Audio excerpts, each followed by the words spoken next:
Clements Homebrew coming at you with a beer review out in the beautiful snow again. It's so about 5 o'clock, I want to say. So I probably should have been out a little earlier when it was beautiful and sunny out here.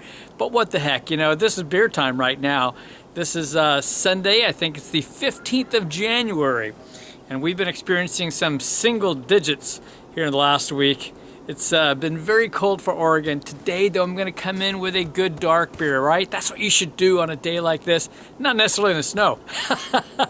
Here it is. This is a local one. We're going local. This is the NeverMore, the 2016. That's right. I've got the 2015 in a bottle, hoping to review that with Christian later.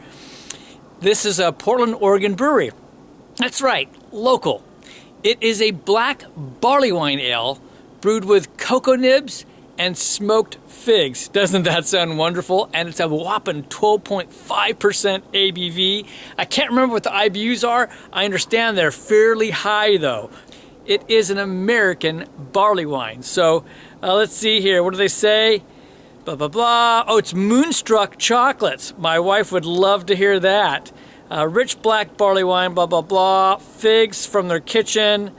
Rare, blah, blah, blah. Fortunato number 4 cocoa nibs with 25% aged in Pinot barrels and 25% aged in Oregon whiskey barrels. Woohoo! I mean, does that sound wonderful or what? Yeah, I'm pretty charged. This one sounds great. We're going to get her cracked open. I've also got an Ex Novo glass. I got to meet one of the reps from Ex Novo who gave me the glass. And here we go with the pour. I had no idea about the interesting barrel aging on this. That was really fun to read that off the bottle. I'm glad I caught that. All right, now this is going to stay nice and cold in the snow. Look at that, man. So it's got a good head on there. It's kind of a light khaki, but we're going right for the nose because it's nice and dark. Oh my goodness. Now I know this needs to warm and I'm going to have to sacrifice the hens quite a bit, but right away I got the figs. That was the number one thing I really did, and the bourbon. Those two things hit you first. Let's get some more on this. And I get like some chocolate on there, you know, a nice, like a kind of a dark chocolate. Almost bready, like a chocolate cake a little bit. I'm getting some other dark fruits though too. A little bit of roast on there. Actually, it's a dark roast. It's almost like a dark molasses kind of a scent. And I get the bourbon. I can faintly get some of the Pinot, but it's like a very interesting barrel character, which it would be with what they did with this one. I feel like I'm also getting kind of like like plums or prunes, more like a plumminess to it as well. So we're gonna dive on in. Cheers.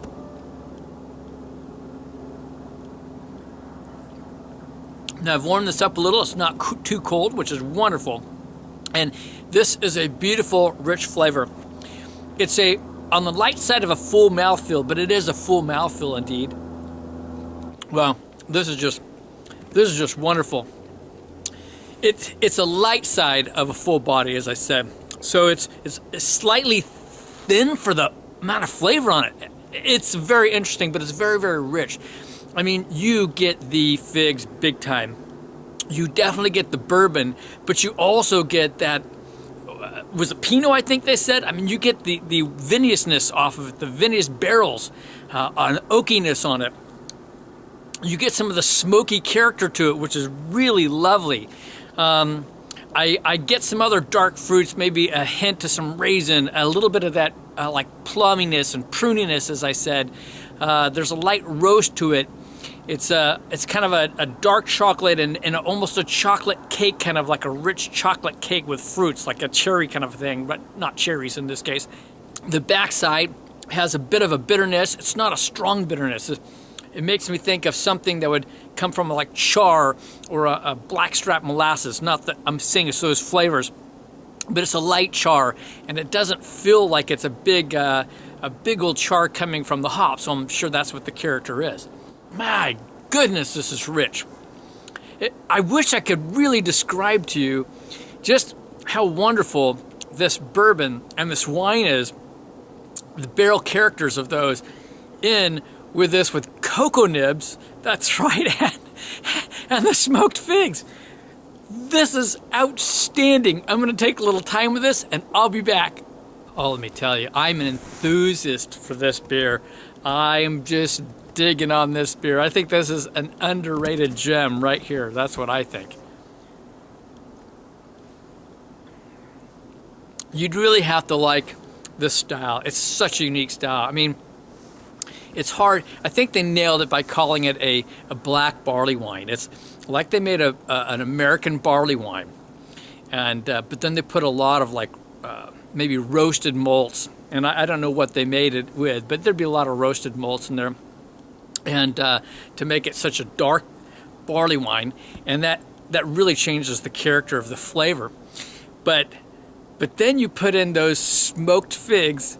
I keep repeating this. That's right, and Moonstruck's dark cocoa nibs, and you got something special. And then you put 25% in Pinot barrels and 25% of it in bourbon whiskey barrels. Baby, this is something. Well, I'm gonna just move right into rating now, and then I can go by the fire and warm up and enjoy this. You know, there's not really a category for black barley wine. So we'll say American barley wine. It's not your typical American barley wine. So in certain aspects, you can't rate it so high in the category. On the other hand, it's something special. So in terms of American barley wines, how would I rate this? American barley wine, I'm going to give this a 92, okay? But when it comes to my overall loving uniqueness and character and everything else, this brings special joy to me. This is a 95. That's right, 95. This is just fantastic is what this is. This is still around. You can go buy this, people. In fact, you can still find the 2015 on some shelves as well. Here it is again. It is the NeverMore. This is the 2016. You can still find the 2015 on shelves. I have a bottle I just picked up not long ago. It's from Novo Brewing out of Portland, Oregon. That's right. Man, this is something good. This is Kevin at Clements Homebrew saying life's too short to drink cheap beer, and I'll see you in the next beer review.